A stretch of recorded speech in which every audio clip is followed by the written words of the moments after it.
Good morning. It's Friday, August 7th, 2015. This is your morning edition on I-24 News. Coming up later today, Republican presidential candidates face off in the first debate of the campaign, with frontrunner Donald Trump taking center stage. The Egyptian President Abdel Fattah el-Sisi inaugurates a new Suez Canal in a lavish and heavily secured ceremony as Egypt seeks to boost its economy and international standing. And later on the show, we'll be talking about a new festival on the island of Sainte Marie off the east coast of Madagascar, which celebrates the arrival of humpback whales, both to increase tourism and the dwindling whale population.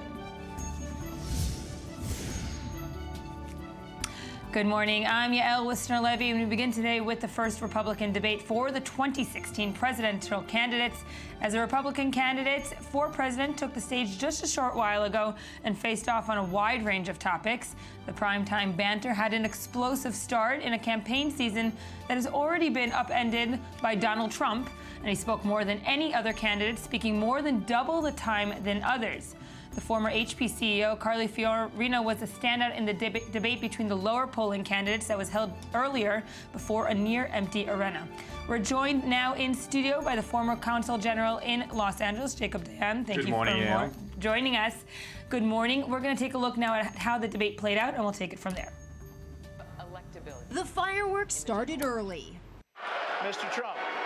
Donald Trump, the solid Republican frontrunner, unwilling to say he wouldn't run as a third-party candidate or definitely support the eventual nominee. I cannot say. I have to respect the person that if it's not me. He's already hedging his bets because he's used to buying politicians. Trump quickly put on the spot, asked to explain past comments that the Fox moderator called disparaging against women, but no apology from the business mogul. I think the big problem this country has is being politically correct. The other contenders trying to bring the focus back to the issues. I'm pro-life. I've always been pro-life. Illegal immigration, hot-button issue for GOP voters. A majority of the candidates on this stage have supported amnesty. I have never supported amnesty. I believe that the great majority of people coming here illegally have no other option. They want to provide for their family. But we need to control our border. And a fiery debate between Senator Rand Paul, an eye doctor, and New Jersey Governor Chris Christie, a former prosecutor, over government surveillance programs.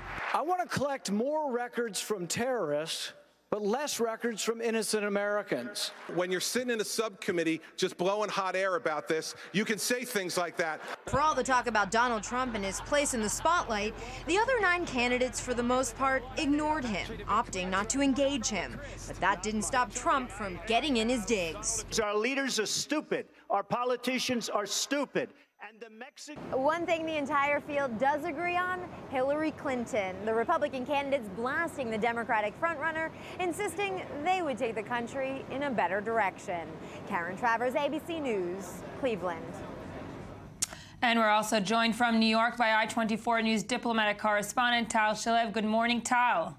Good morning, Yael. So a very late night there in New York, but I have to say there's probably very interesting and entertaining television for you tonight there in New York. Well, definitely, I think we can sum it all up in one word, and that is Trump. It's hard to believe what the Republican Party would do without him, but all in all, it was quite an entertaining and I think wide agreement that it was a successful debate. Even when you see on Twitter, some people are even terming it one of the most successful debates in history.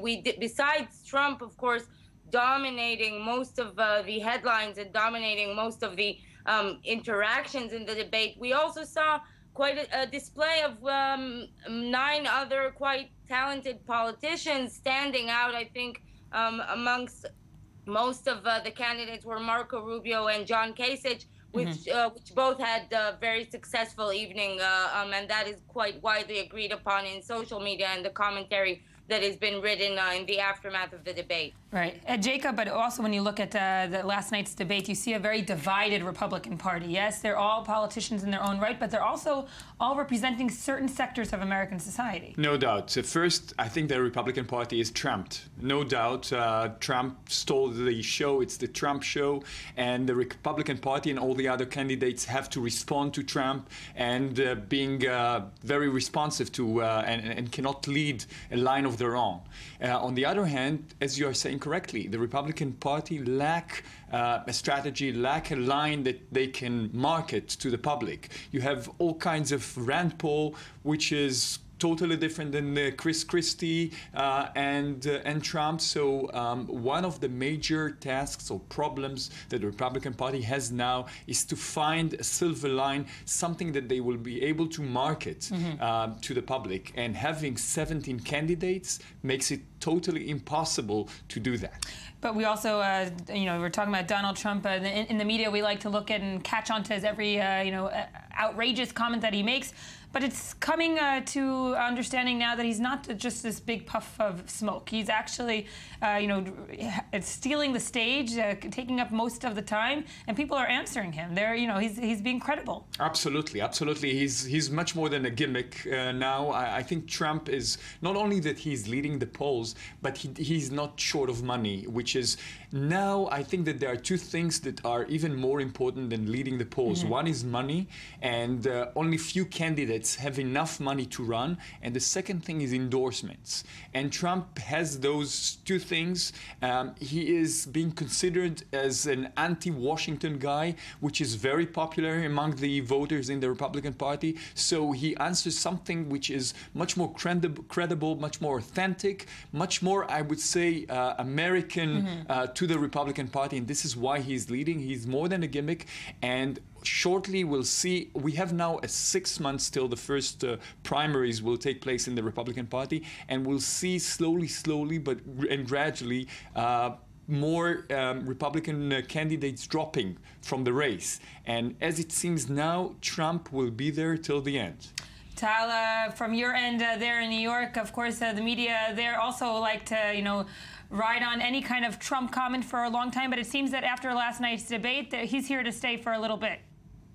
Well, yeah, as the Democratic lawmaker Debbie Wasserman Schultz said, that probably one of the biggest losers of this debate is American women, if I could just point that out. Yeah. Trump has a history of very offensive remarks on women, and he was asked about it by the Fox News commentator, moderator, Megyn Kelly, who asked him about, you call women that you don't like fat pigs, dogs, slobs, and disgusting animals. And of course, Trump didn't really have much to say but to slam back at Megyn Kelly and at Rosie O'Donnell, and a very well-known or old foe of his. But also, when you heard the remarks in these in the debate, following Trump's attitude about abortion and Planned Parenthood, well, definitely for American women, the Republican Party did not present a very optimistic outlook this evening. And another, the panel that we saw in both debates are extremely divided, as we said, but I think something that they all agreed upon and they all spoke about is their distaste for Hillary Clinton, another big name here in the next 2016 elections. She's really on the target for all the Republican candidates right now.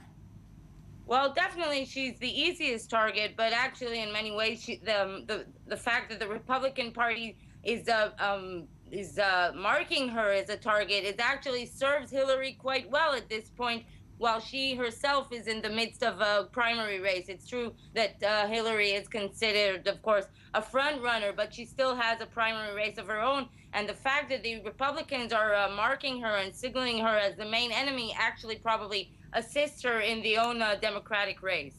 Yaki, Jacob, do you think, of course, that Hillary Clinton is going to be the focus of the Republican? I mean, she's an easy target, as Tal said, but she's also has her own credibility, and she has to deal with a lot of the scandals that survived her time as U.S. Secretary of State. Actually, not immediately. We saw, even yesterday in the debate, that few candidates took Hillary Clinton, like Marco Rubio. He attacked personally Hillary Clinton, but others are attacking the other candidates in the Republican Party. One of the things that we have to understand in American politics is the money. And Hillary Clinton will have a lot of money, obviously because not having a lot of opponents, but she can raise a lot of money, and only few Republican candidates can raise a lot of money. And in this long primaries that they have with 17 candidates, they will spend a lot of money reaching to the point that they can compete with Hillary Clinton. Right. And then she's going to have a huge advantage, unless obviously it's Trump or Jeb Bush that have no problems in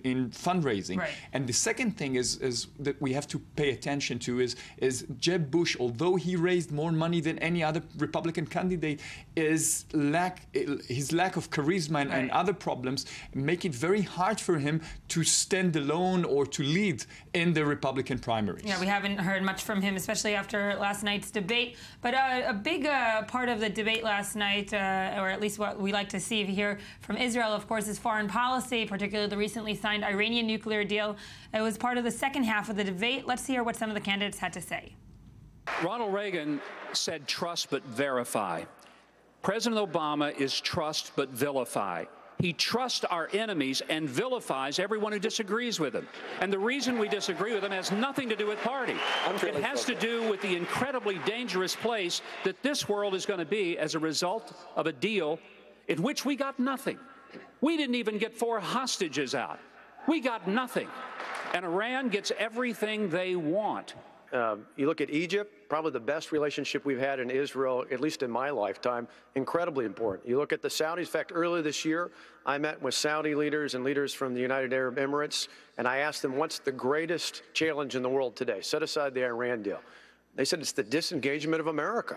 We are leading from behind under the Obama-Clinton doctrine.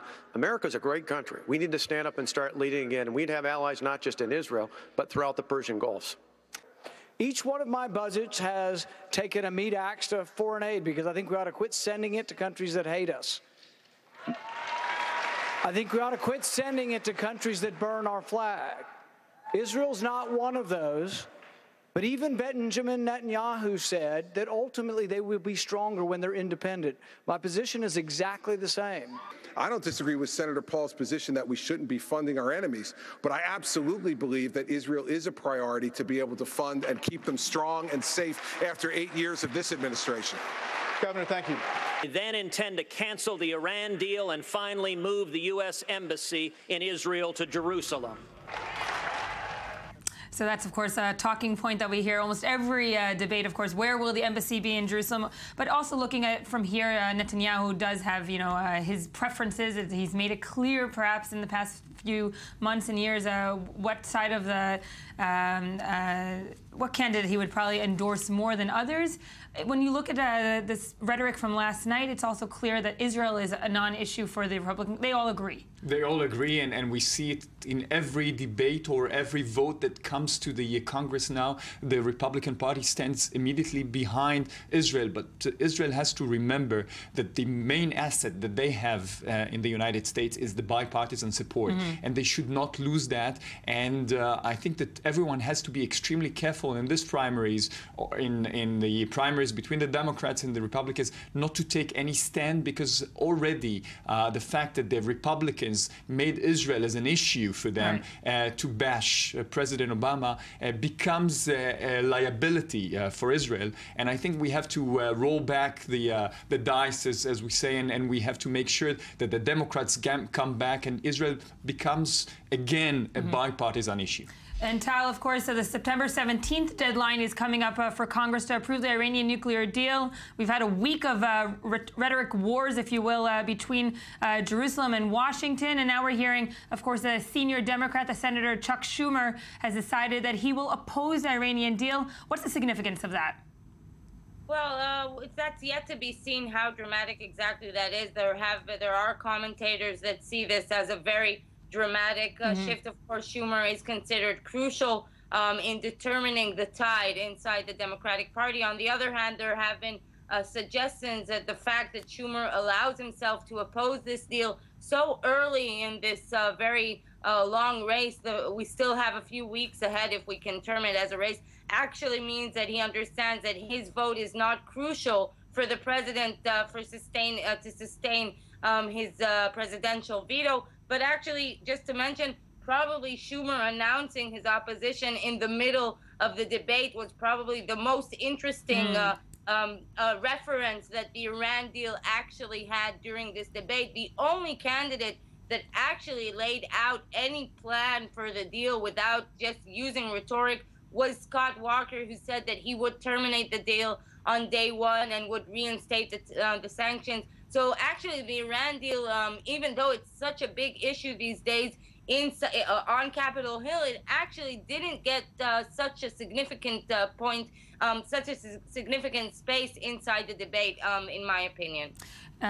Jacob, when you look at the debate and you look at President Obama's speech at American University, we understand that maybe it didn't get a significant part in the debate, but it's definitely going to dominate the American headlines until September 17th. Absolutely. In the next 3 to 4 weeks, it's going to dominate. The Republicans are going to bash President Obama. They all stand against this deal with the Iranians. The question is, and I think that Chuck Schumer's support yesterday is significant. It's not creating a domino effect.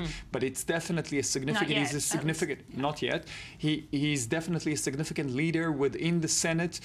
He's a voice, and it comes immediately after the speech, this very programmatic speech in the American University, which problematic. Is that how you call it? No, I think it's a problematic speech. I think Obama. Listen, Obama is putting two things. He's saying it's either war or this deal. No alternatives for this deal, and it's a very simple message. It goes across the Democratic Party. Most of the Democrats still stand behind Obama, but no doubt there are significant problems to what Obama is delivering. Right. If I have one more minute, I listen. Yeah. One interesting angle that nobody is touching, because everybody is dealing with the problematic and the problematic relationship between Israel and the United States, but no one is saying the fact that. There are many countries that look at this race, as Tal mentioned, between President Obama and Netanyahu, which is almost an even race, and Israel is making a lot of ground. They're gaining a lot of ground in this battleground. In the House, in the court of Obama, and people are seeing that Israel has a lot of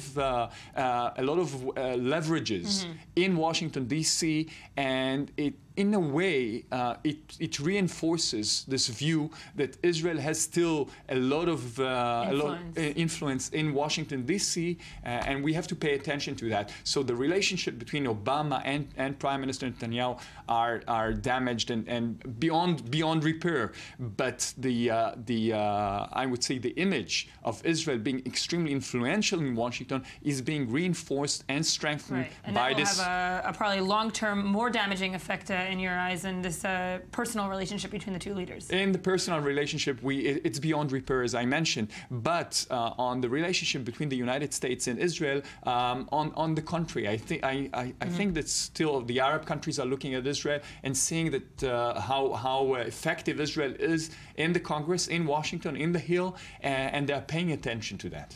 Jacob Dayan, former Israeli consul to LA, thank you for joining us. Thank you, yeah.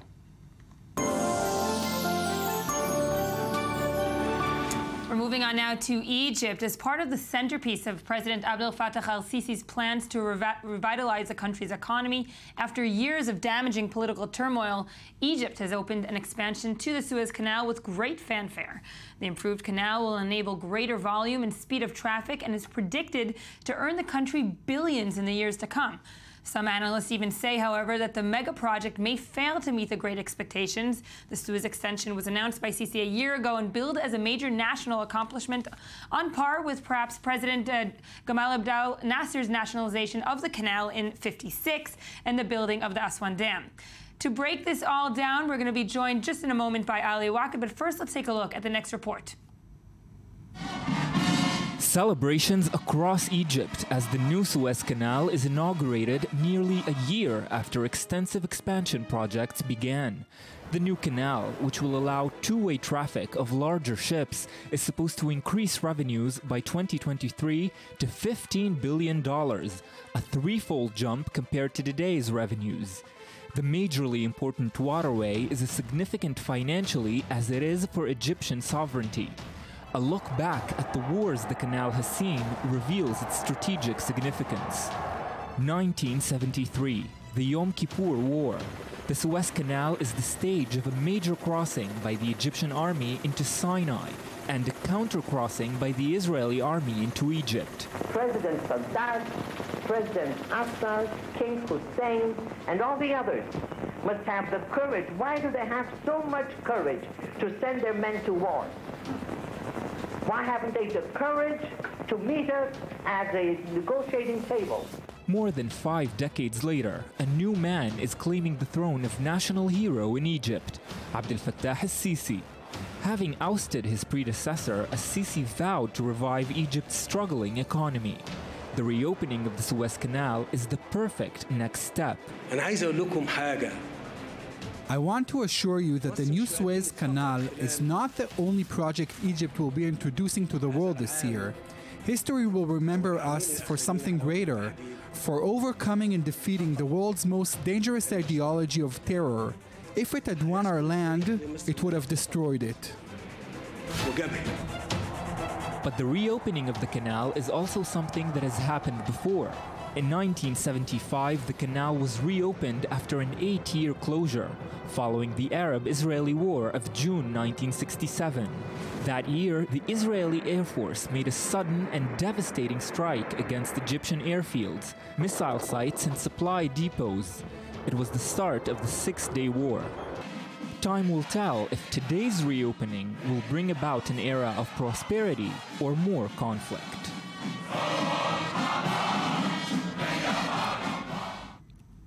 And joining us also from Cairo's I-24 News contributor, Jacob Borschafter. Good morning, Jake. Good morning, Yael, and good morning, Ali. So can you give us just a feeling of how the Egyptian media has been headlining this huge event, also the significance for it for the Egyptian people, and also internationally, of course, the reputation of Egypt as a regional leader and as, of course, a trade leader now, perhaps?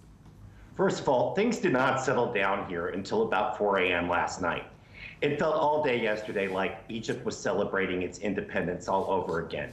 And indeed, I think that's exactly what Sisi positioned this as being. This was Egypt celebrating its independence all over again. You think about the rich irony that it's the French president, Francois Hollande, and it's the British defense minister who were the guests of honor when, of course, 1956 is indeed the time that Egypt obtained its full sovereignty and got rid of the French and the British from the Canal Zone. That was the true beginning of Egypt's independence. Mm-hmm. And Sisi has got it all turned around where, the French and the British are here. They're selling him weapons. They're supporting his regime. And lo and behold, the American Jewish Committee are the people in Washington who are lobbying for more money for the Egyptian military today. It's an amazing about-face of history. So, Jake, I want to take it in here in studio. Ali Waked, you're here this morning. Good morning. Thank you for joining us.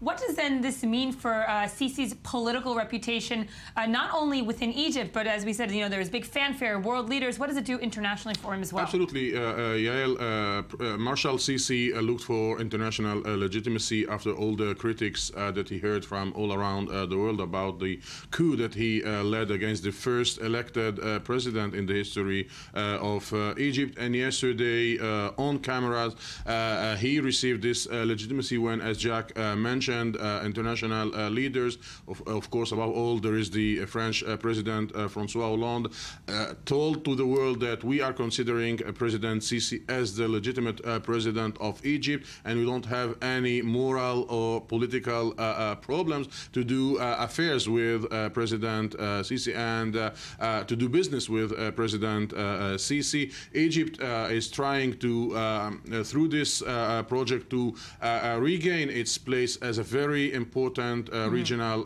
player. We are talking that the new canal plus the 40 projects that are around the canal should bring to the Egyptian economy every year between 7 to 15 billion dollars, and many players in France, for example, want to be part of this new rehabilitation of the Egyptian economy. And through the economy and through the fact that Egypt is leading in the region, the fight against the Islamic State and the fight against jihadism, President Sisi succeeded to combine his first ticket of the Master of Security, Mr. Security, and now Mr.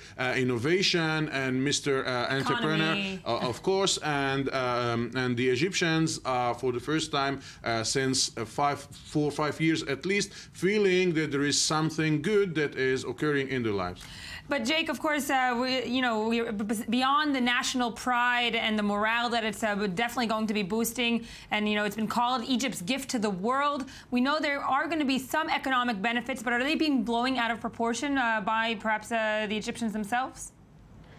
Look, it's hard to tell with infrastructure projects. I mean, people ridiculed Dallas for building the DFW airport in the 60s, and they made a joke. They said, when would DFW ever, surpass LaGuardia Airport as a more important airport in the United States? And lo and behold, it did. And American Airlines moved its headquarters from LaGuardia to DFW. So look, I mean, there are two big canals in the world. There's the Suez Canal, there's the Panama Canal. This one is where it is. And it's between, Asia and Africa and Europe. And the Egyptians have a workforce, and it's not so badly educated a workforce. And if there's the money to put in the services infrastructure and the other kinds of transportation, importantly ground transportation infrastructure, by the way, then there's a chance here that Egypt can turn economically. Look, right now the investment is going to cost more than what you're going to see back in profit. Right. It's a long-term gamble. A long-term gamble, and it may not be doing enough, Ali, to meet the needs of the Egyptian population, a very growing population, and one that, as you said, Sisi's trying to rehabilitate the country after years of a conflict, of course. Yeah, we are talking about, in the optimistic scenarios of the Egyptians, the projects, the canal and the projects around should bring 1 million jobs to the Egyptian economy, hoping that with the investment that this will bring and the fact that the time to pass through the canal and to wait for ships to enter the canal will be reduced significantly, which will probably increase the movement of trade in the region. It will bring more incomes to the Egyptian economy. We are talking about an economy that is supposed to create tens of thousands of jobs every year, every month, and it's not succeeding to do so. The unemployment in Egypt is increasing permanently, and this can be one of the solutions. But in the festivities that were around the opening of the canal, we forgot the main challenge that is facing President Sisi, which is the security issues. The problems on the borders with Libya is still very hot, and the situation in Sinai did not change because of the opening of the Sinai. That might even cost more in the long run. Absolutely, and this is opening new targets for the terrorists, by the way, in the region. Very sexy targets, and we need to see how the president will combine between these two challenges. Definitely challenge celebrations, but challenges. Ali Waked, thank you for joining us. Jacob Worfschatter in Cairo, thank you. Coming up next, a new festival on the island of St. Marie celebrates the arrival of humpback whales. We have more next.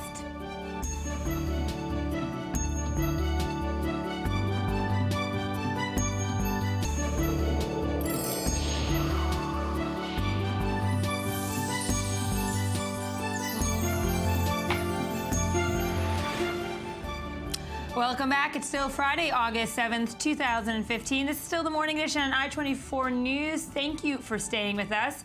With us this morning is Time Out Tel Aviv culture editor Amit Kling. Yes, Amit, fancy schmancy new title. I had to put that in. And also with us is Netta Chituv, our environmental expert and queen.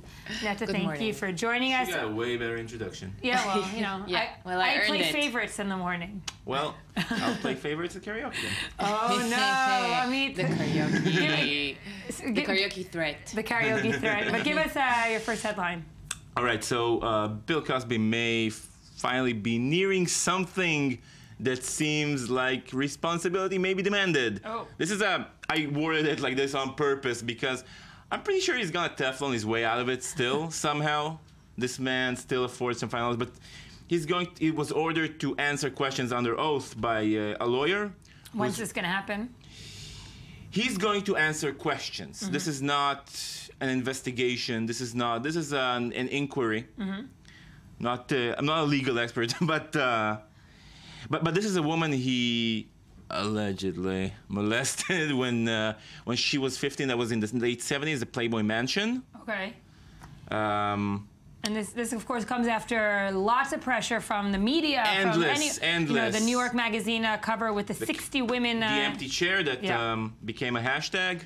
All right, so the Bill Cosby scandal that keeps on. I still think he's somehow going to get away with it legally, but you know, clearly, career-wise, he's done. Done. All right, well. Okay, over in Chicago, this is a story The Guardian has been following up for about a year about this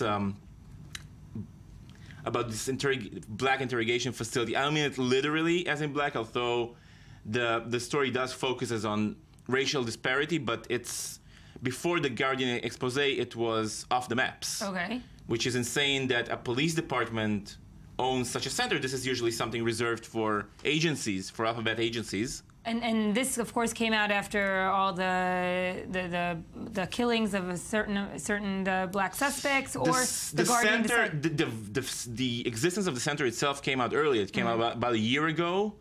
It came after I think the original story was actually run by Greenwald.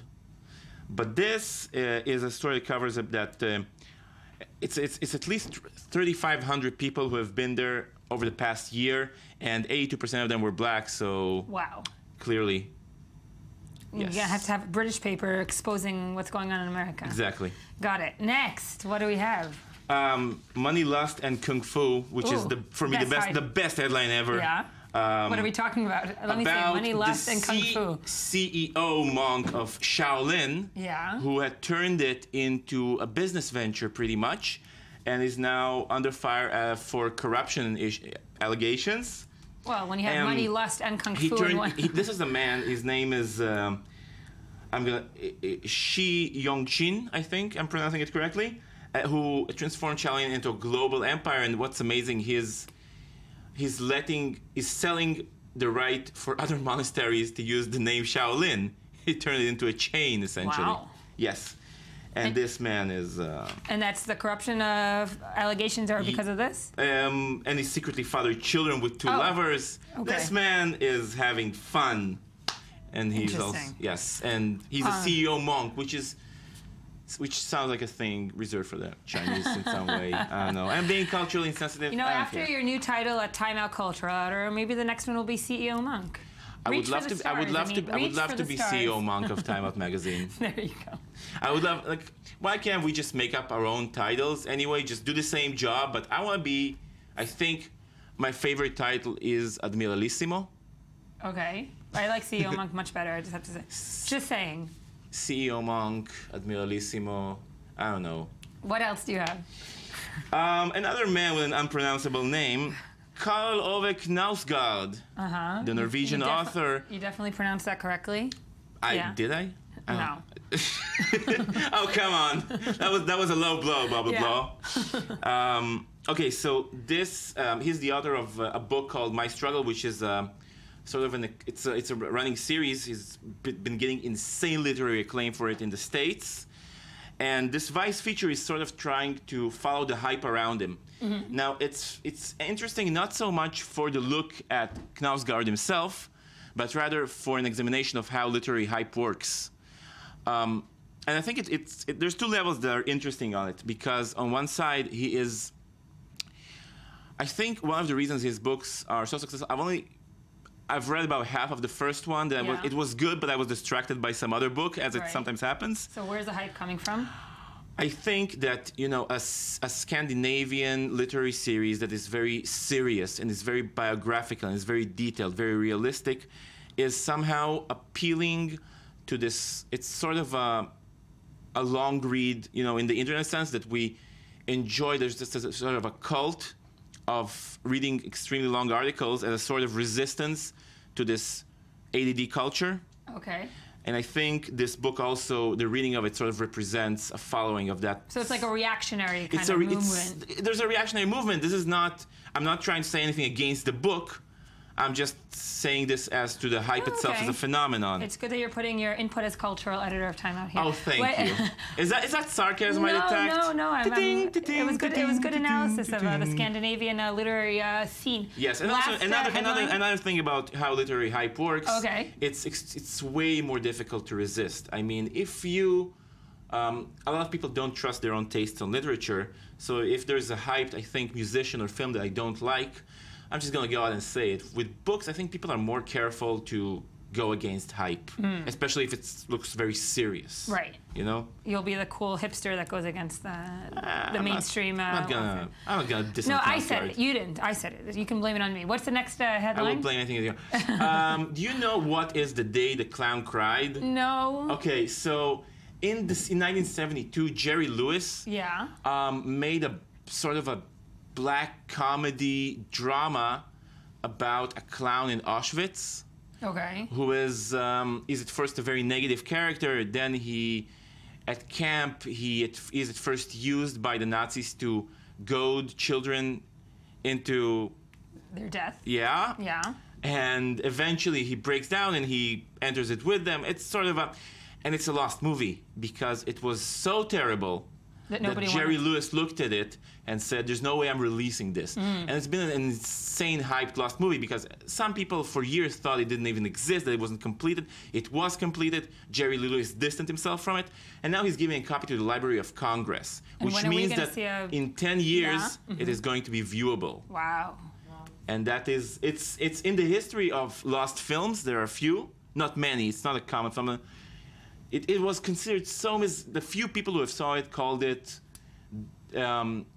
somebody referred to it as if somebody had done a painting of Auschwitz on black velvet. Wow. That was a comment used by one critic. So in 10 years, we're going to get a peek, not a peek, actually, see the whole thing for the first time in history, and it's going to be horrible. Yeah. We're going to be exposed to what is probably the worst movie ever made. I'm excited. There you go. Well, at least someone's excited. I'm also intrigued to see what will be in that movie. That's at least the title is. So bad? I don't know. It sounds pretty horrible, but it's okay because Neta's here with optimistic news as usual. Yes, I am. So this is August. It's the tourist month, and also a follow-up to Cecil and what happened in Zimbabwe since their beloved lion has been poached and killed. Let's start with beautiful images of humpback whales in a small island called Sainte Marie. It's in Madagascar, and they're actually starting a festival, a whale festival, because they want to, boost the tourism there. They are earning a lot of money from tourists who are coming to watch whales. Have you watched whales? Yeah, I went whale watching in Sri Lanka. It's humbling. It's humbling. Yeah, let's take a quick look at the humpback whales near Madagascar. Every year, humpback whales leave the frigid climate of Antarctica to breed here in the warm waters of Île Sainte-Marie. And this year, the residents of this small island off the coast of Madagascar welcome their arrival with the country's very first whale festival.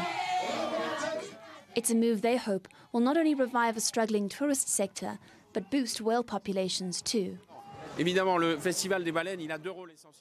The Whale Festival plays two essential roles. The first is to raise awareness about whales and about the marine environment in general. St. Marians love their whales, but there's a need to use this wonderful ambassador to spread our message. Humpback whale numbers plummeted from 225,000 to 60,000 in just 1 century. The species is no longer endangered, but consumer markets for whale meat still exist, notably in Japan. After the festival, scientists and officials gathered to discuss ways of protecting the marine mammal, and Madagascar's environment minister pledged to preserve the island's natural heritage. We discussed the issue with the delegates at the Humpback Whale World Congress, and the idea that came out was to integrate with the International Whaling Commission. It entails a strong commitment from the state, and the idea was proposed to introduce a draft law against whaling in Madagascar. A law that would benefit not only the whales. Whale tourism generates about $1.2 billion each year globally. It holds massive potential for Madagascar, which is struggling with poor infrastructure and little political will. Submarine could be a place, a scientific and conservation site of the world. So people will come here especially to enjoy the whales with all this infrastructure and more that will be coming. I need to tell you that to have whales in front of you or behind me, as I have it now, this is very difficult to find in many countries. Madagascar is one of the world's top whale watching sites, alongside Hawaii and the Dominican Republic. Now, the country wants its whale route to be listed as a World Heritage Site by UNESCO, protecting these mammals for future generations. So, of course, the biggest question, though, is doesn't it harm, the whales? Now we're going to have a lot of tourists, and the whole tourism industry also does environmental damage. Yeah, it's a good question. There's always this delicate balance between tourism, which is good and profiting for the, for the population, and harming the environment. Personally, I'm in favor of the tourism because it stops things like poaching, whaling. When you see a whale, you won't eat it later on in a soup in Japan. Exactly, yeah. So this delicate balance is also in the story of Cecil. Just a quick, update. Yeah, update. Cecil has been poached by an American dentist with 2 local people in Zimbabwe who helped him. He is the most famous lion in Zimbabwe because of his black mane, and there is like an outrage now everywhere in the world against this Dr. Palmer, the dentist who killed him. And now yet to be seen, right? Yeah, he's still in hiding, which is because they are protesting in front of his dentist clinic. And let's see what's been going on in Zimbabwe since then. Okay. So we had a lot of people, international visitors, coming into the country to enjoy and view Cecil. So really, this was a great loss. So the meeting today was to say, how do we move forward to address those issues so that we don't have a repetition of the same problem? And one of the things we have agreed as industry, both consumptive and non-consumptive industry, is to say that we impose a moratorium or a suspension of all hunting activities in the properties where this crime has been committed. By the way, the trial of the 2 local Zimbabwean who helped Dr. Palmer is postponed to September, but it is going to happen, and I'm sure it's going to be, a big fuss around it and because this a lot of definitely media. set a precedent, the outcry and so forth. Yes. It's interesting how how Zimbabwe would have reacted if there wasn't such an outcry. Yeah, and I'm sure that Zimbabwe and other countries will react, and the airlines will ban the trophy taking, and there are many things one can do, and I think we're going to see now slowly some steps against poaching. Legal steps. Yeah, legal steps against poaching. Wow. And let's move to Croatia. This is also a very interesting story. The pristine, coasts of Croatia, they're beautiful. In Croatia, there are 4.2 million citizens and 3 more than that tourists. So it's really like all Europeans are going there. And now there is a drilling project, a really, really huge project that is going to take 30 years from now. And it's going to boost the Croatian economy. There is 20% unemployment, so it will bring lots of jobs.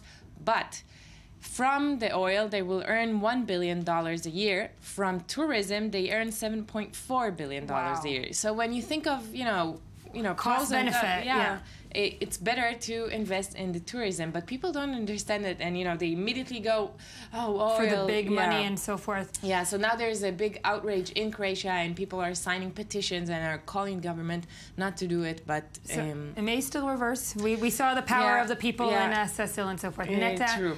Thank you for joining us, Amita. Thank you for joining us. We're going to leave you now with the best of this week's Morning Edition. The Associated Press released hundreds of YouTube videos of its decades worth of news coverage in an enormous digitization project. And in honor of Jon Stewart's last time hosting The Daily Show, oh, so sad, we offer up our favorite bits and talk to some Israelis who were inspired by his work. Stick around to find out what exactly that means.